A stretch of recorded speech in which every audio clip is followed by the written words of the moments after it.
All right, everyone, welcome back to the Land of Chem. I am your host and the author. My name is Jeffrey Drum. Thank you all so much for joining me again.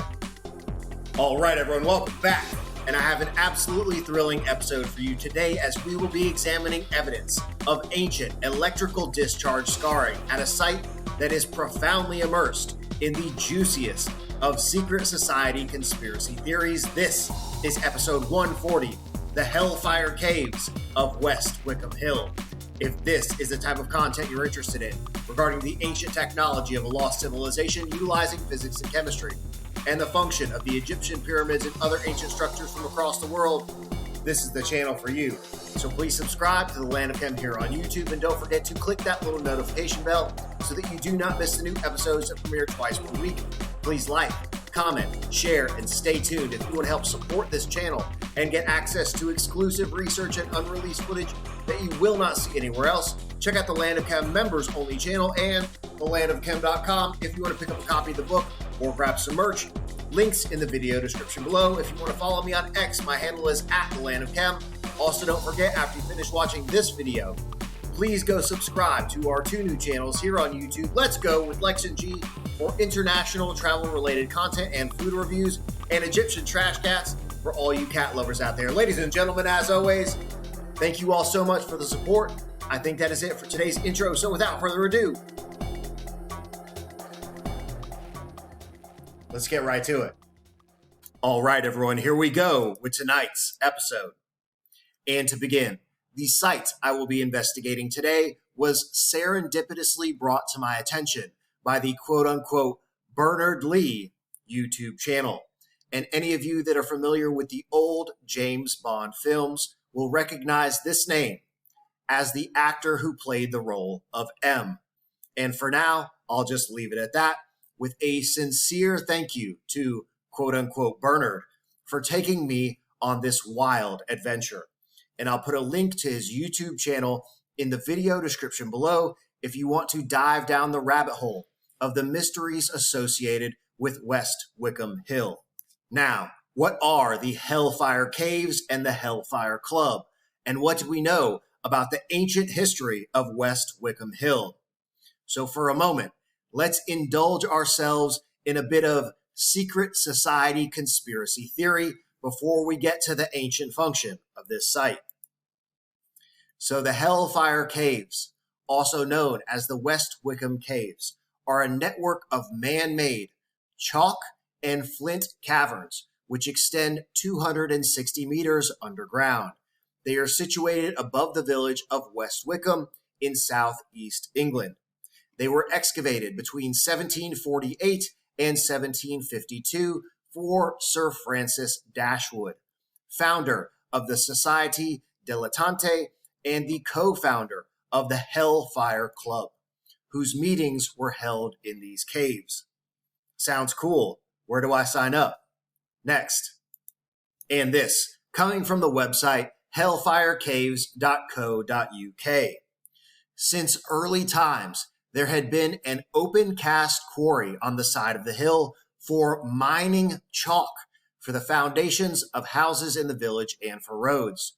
Sir Francis set about extending this quarry in order to relieve serious local unemployment caused by 3 successive harvest failures, and to provide material for a new main road between West Wycombe and High Wycombe. The new road, which was on a straight line to Wycombe, was also intended to provide a 3-mile vista of the church tower capped with its glittering golden ball on top of the hill. The Dashwood Mausoleum was added a few years later, and the intended view he created is still very much evident today. He could have easily, however, just enlarged the existing quarry for this work to achieve the same ends, which would have been the obvious thing to do. We are not entirely sure of the reasoning behind his decision to dig a long, winding tunnel 1/4 mile into the hill with all sorts of chambers and divided passages leading off of it, and a huge room halfway down. One can only presume it was an element of mischief and a fun project to undertake.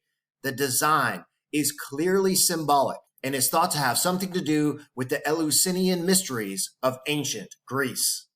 Okay, it's getting even more interesting. Let's go deeper. The chalk mine of supposedly ancient origin is believed to have existed above West Wycombe for centuries, and during the late 1740s, Sir Francis Dashwood commissioned an ambitious project to supply chalk for a straight 3-mile road between West Wycombe and High Wycombe. Now, onto the Hellfire Club itself. Members of a club founded by Sir Francis Dashwood included various politically and socially important 18th century figures such as William Hogarth, John Wilkes, Thomas Potter, John Montague, and the 4th Earl of Sandwich. Though not believed to have been a member, Ben Franklin was a close friend of Dashwood who visited the caves on more than one occasion.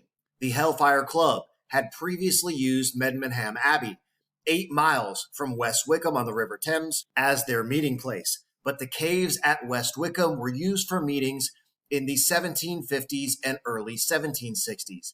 The club motto was "Do What Thou Wilt," later used by Aleister Crowley and the members of the Golden Dawn, practitioners of Thelema. The members' practice was rigorously pagan. Bacchus and Venus were the deities to whom they almost publicly sacrificed.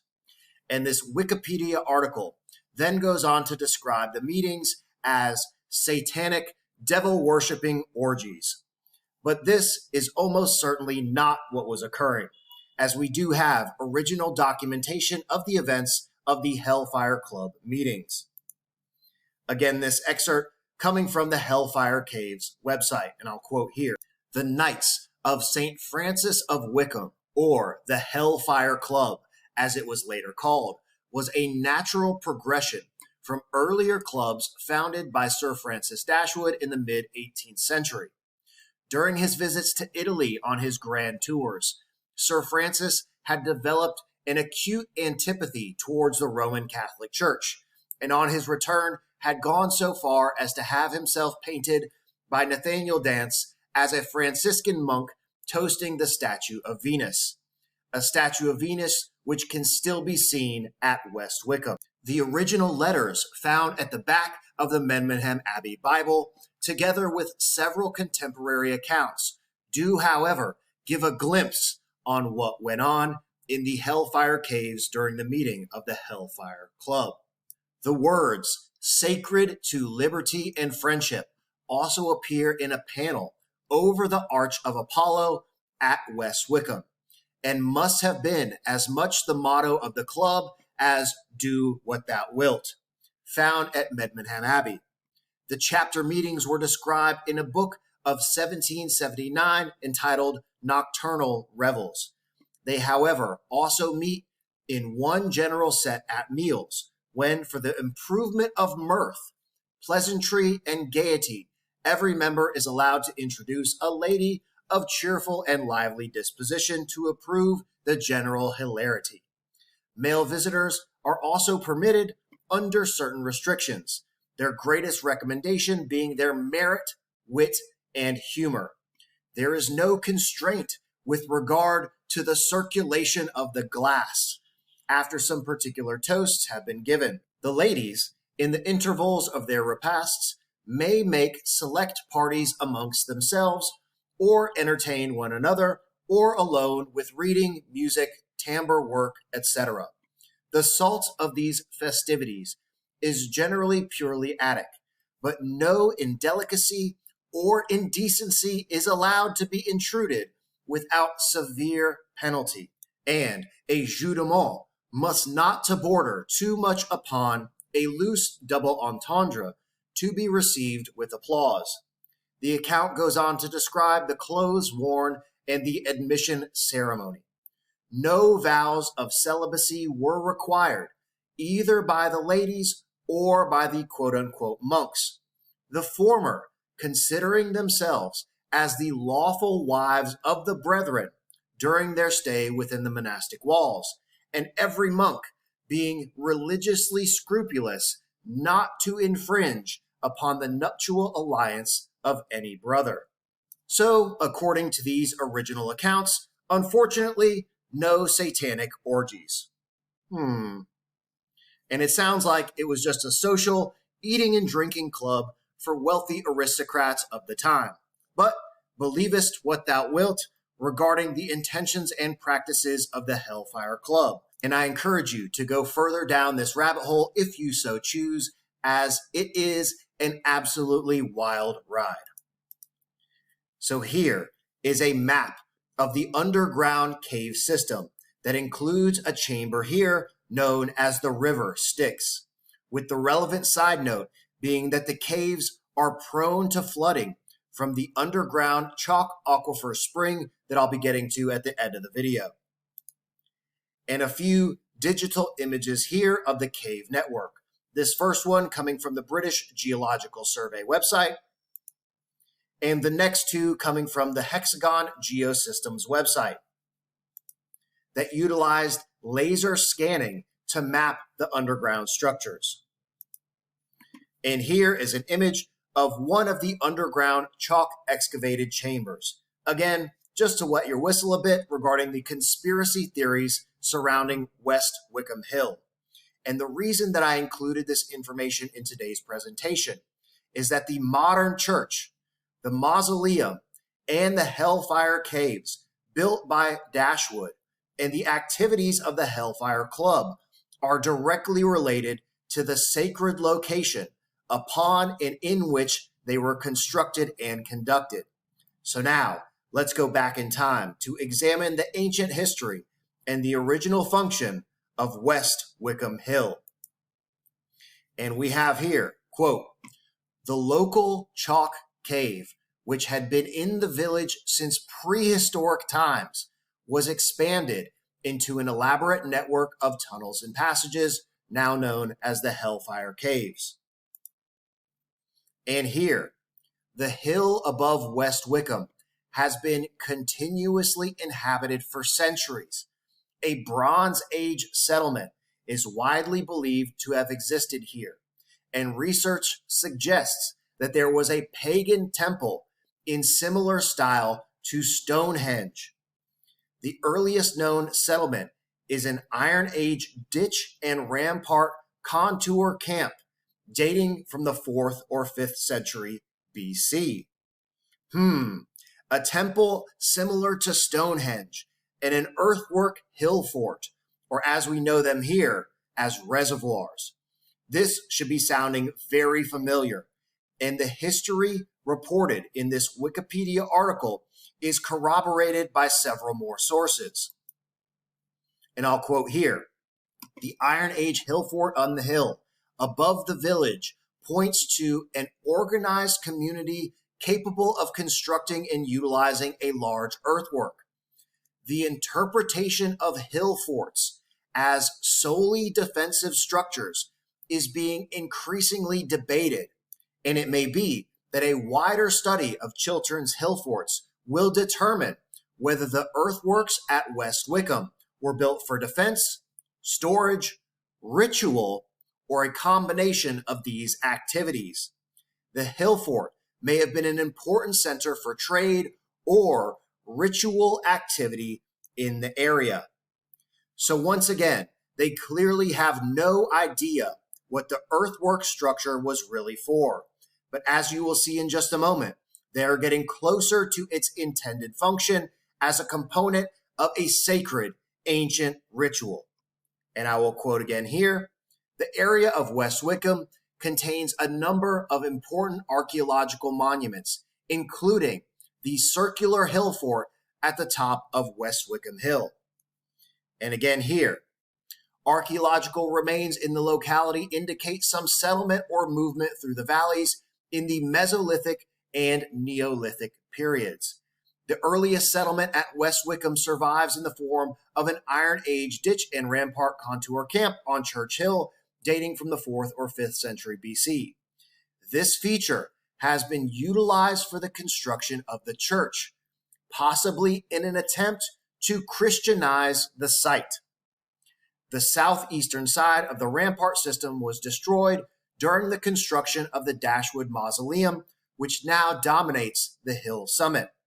And the interior of the hill fort has been extensively remodeled as a result of the construction of the 13th century church and its attendant graveyard.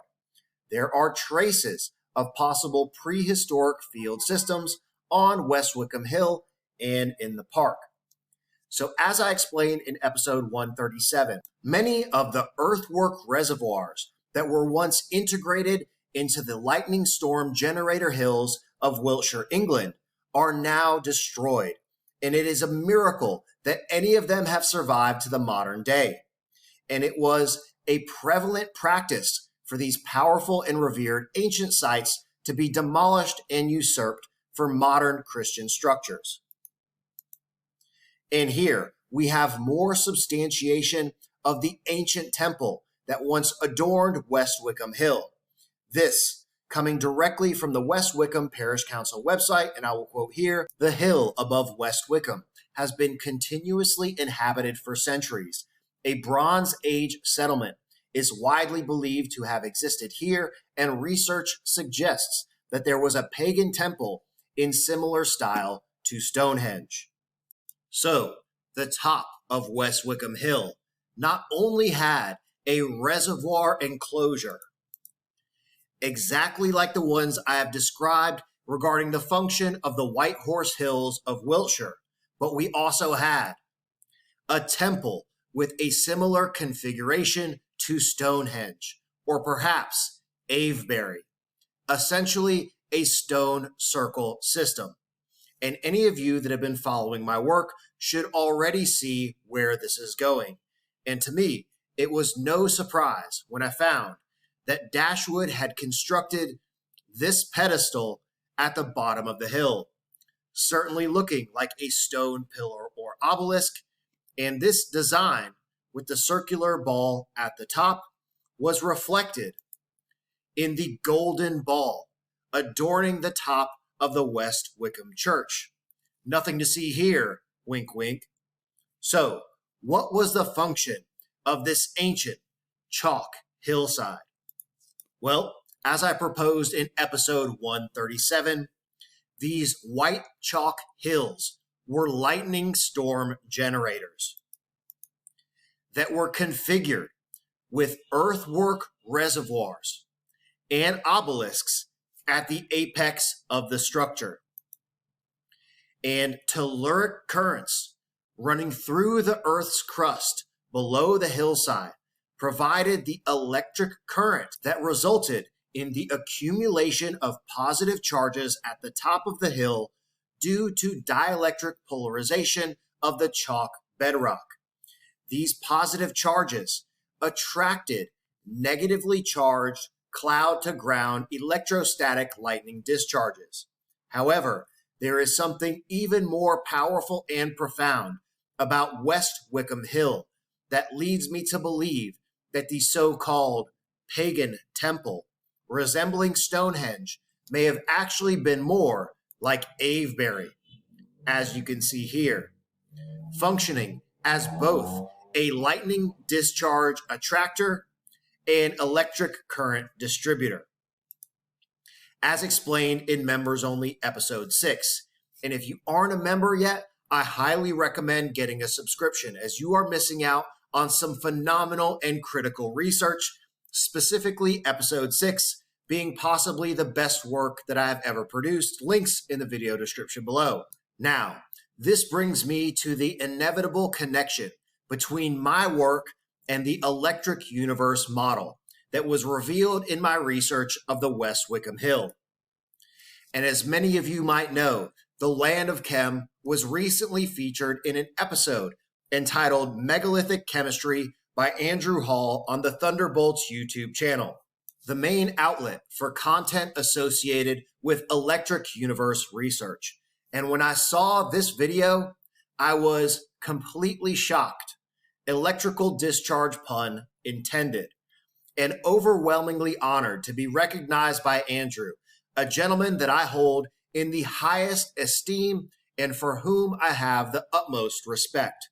And I want to read the following from his website, the Daily Plasma blog, as a preface to what you are about to see, so you can understand the relationship between my work and the electric universe model, specifically regarding electrical discharge geology. And I'll quote here, Drum presents a thesis that the ancient structures were chemical processing plants used to produce chemicals for solution mining and crop fertilizer. How mundane, yet sensible. The ancients weren't communicating with aliens, spirits, stars, or the dead, but were actually making nitrates to fertilize their crops and acids to solution mine and process precious metals. Of course they were, just like we do and every other society one cares to look at throughout history. Andrew states here that in his former career, he built and operated cogeneration power plants integrated with a variety of chemical processes and visited, too, many refining, processing, and manufacturing plants to count. I know a process when I see one.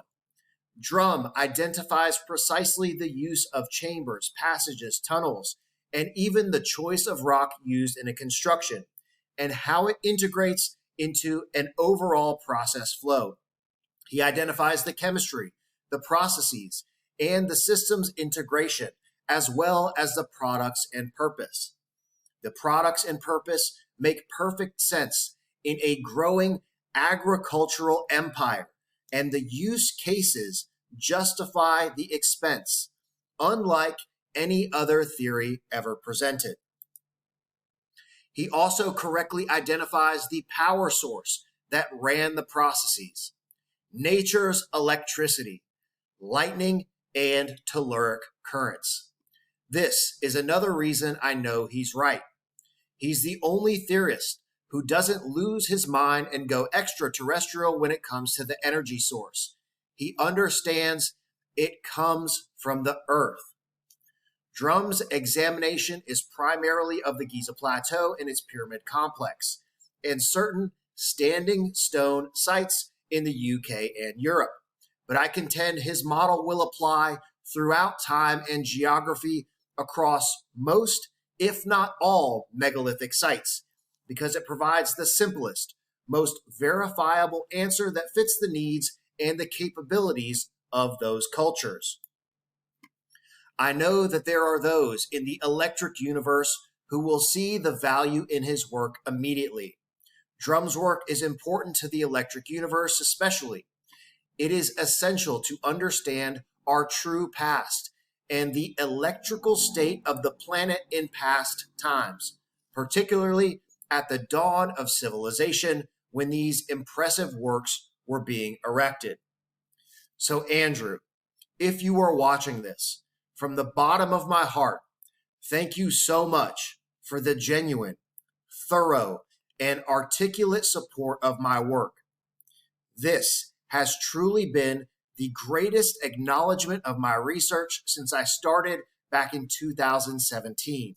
I received qualified examination and critique just like this by a gentleman named Ed Elton, PhD chemical engineer, who vetted the technical aspects of my work before I published the book and took the land of chem public. And it is because of people like Ed Elton and now Andrew Hall that I have the courage to continue pursuing this journey. So for that, sir, I will be forever grateful. And now, with that being said, here is my small contribution to the electric universe theory with an analysis of the electrical discharge geology that I discovered at West Wycombe Hill, showing direct evidence for the power source of this ancient structure.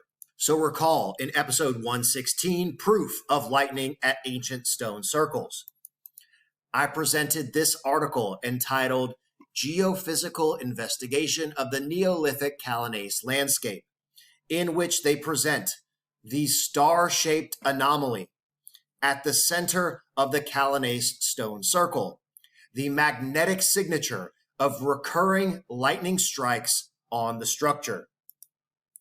That included this critical statement here, quote, when lightning hits relatively dry rock surfaces, it also does not penetrate downward.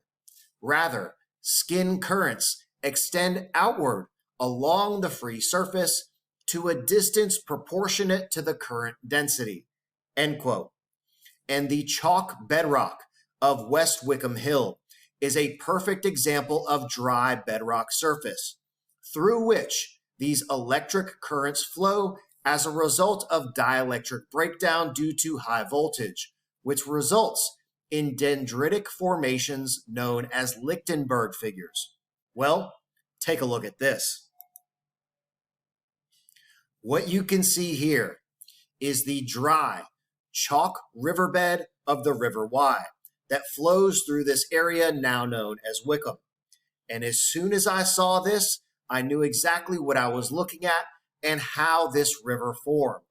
So now let's jump into Google Earth so we can take a look at the West Wycombe Hill, the Hellfire caves, and this unusual chalk bedrock below the River Wye. All right, let's go.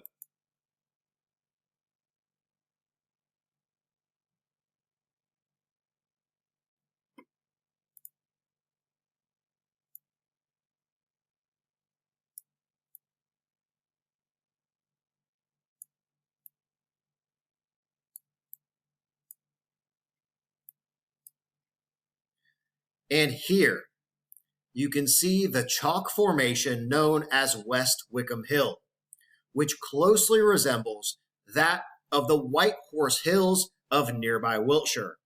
And zooming in,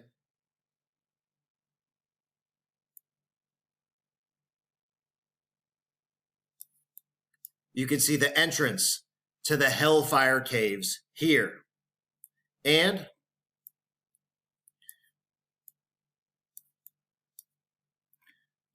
the modern church and mausoleum constructed by Dashwood at the apex of the hill, which now stand in the place of the ancient earthwork reservoir and stone circle complex system. And as I was examining these structures,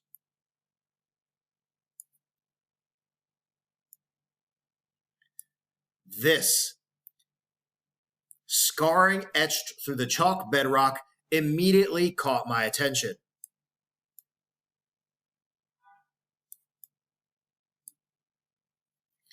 And I recognize this as the distinct signature of an electric discharge through the dielectric medium of the chalk bedrock.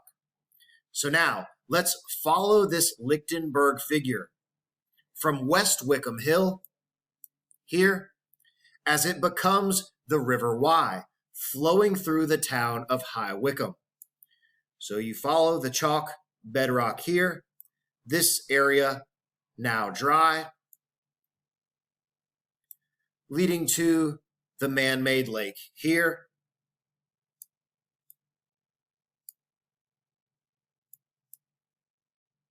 And then the chalk bedrock becomes the river flowing through the town of High Wycombe here.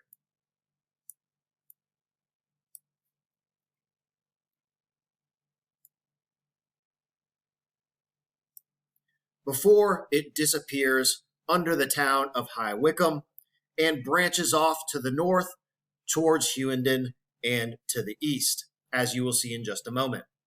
Now, let me explain why this river is unique and rare and how electrical current discharge was involved in its formation and in the function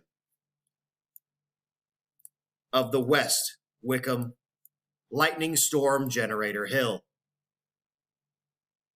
First, let me quote this here regarding the distribution of chalk rivers in the UK.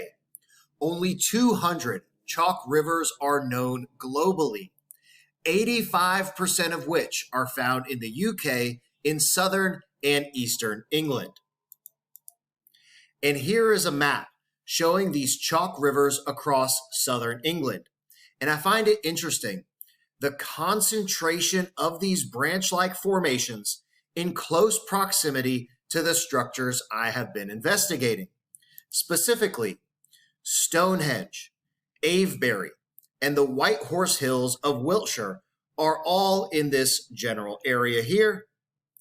And at the center of this river system is almost the precise location as one of the most powerful and mysterious ancient sites that I have ever visited, Old Sarum, that we explored in Sunday Site Visit 38.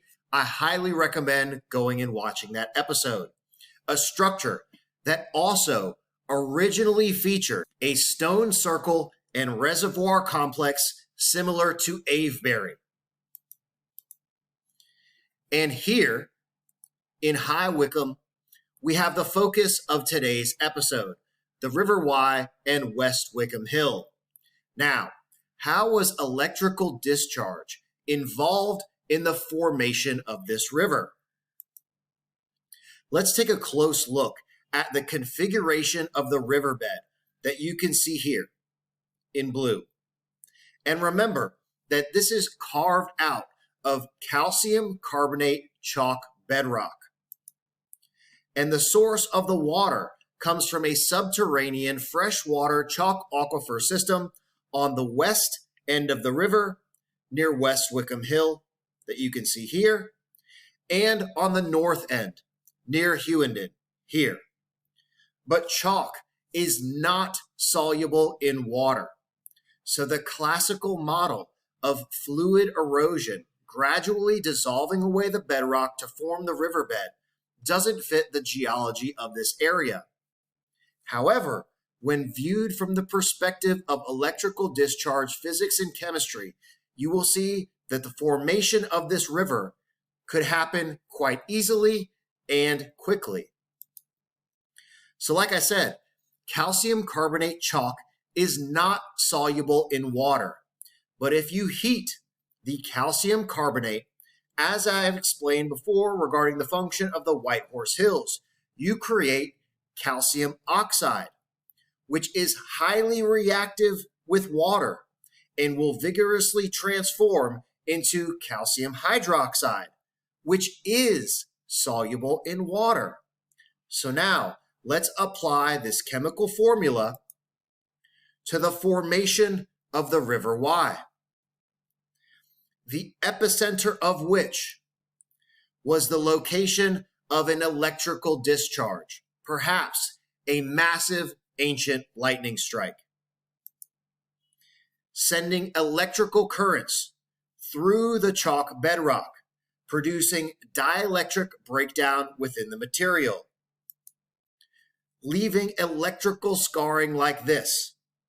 The electrical currents heated the chalk, created calcium oxide, which then reacted with the spring water coming from below ground that gradually dissolved away the calcium hydroxide, thus leaving a channel etched through the chalk bedrock, thus forming the riverbed through which the crystal clear water of the River Wye now flows. And this massive ancient electrical discharge would have resulted in the excitation of more telluric currents, as explained in episode 137, presenting the connection between lightning and the stimulation of telluric current pulsations. So, the question remains, which came first, the chicken or the egg? The massive electrical discharge into the bedrock that created the river, or the construction of the stone circle lightning generator system atop West Wycombe Hill that created the electrical discharge? I will leave that up to your imagination. But the signature of telluric currents and lightning in the area certainly would have been sufficient impetus for the construction of a reservoir and stone circle lightning storm generator atop West Wycombe Hill, the power source of which begins with these telluric currents, as presented in episode 115 regarding the function of Stonehenge. These stone circle systems accumulate positive charges on the surface due to dielectric polarization of the stone material resulting from telluric currents, which then attract negatively charged cloud-to-ground lightning strikes, distributing that electric current into various components of the system and back into the ground, thus stimulating more telluric currents. Again, these are cyclical, self-sustaining electrical discharge machines that worked in conjunction with the forces of nature. This was a powerful ancient ritual, and I use that term specifically as it is typically applied by archaeologists when they don't understand what they are looking at, but it perfectly describes the physics and chemistry-based ceremonial practices that were being performed all across the UK and Ireland. And if you keep pulling this thread, the whole picture begins to unravel. And as I was researching for this episode, I came across yet another pair of these lightning storm generator hills. The first in Ashford, emblazoned with the white crown, whose obelisk or stone pillar is now commemorated by this so-called Millennium Stone, and a spectacular site known as the Long Man of Wilmington, both of which will be coming up in a future episode, and even more regarding these chalk rivers of the UK. So please subscribe and stay tuned.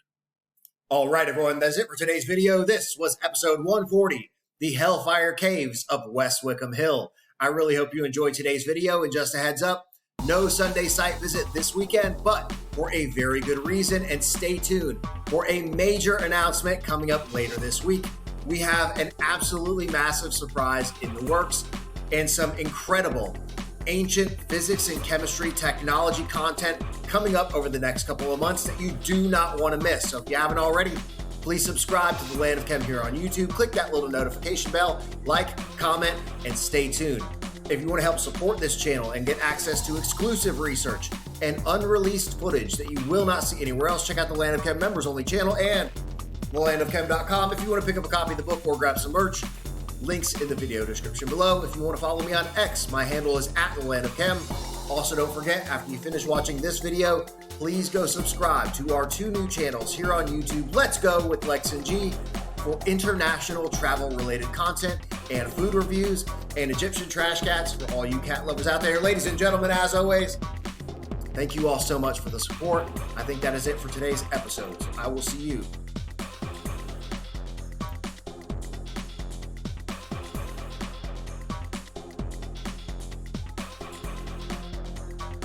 next time.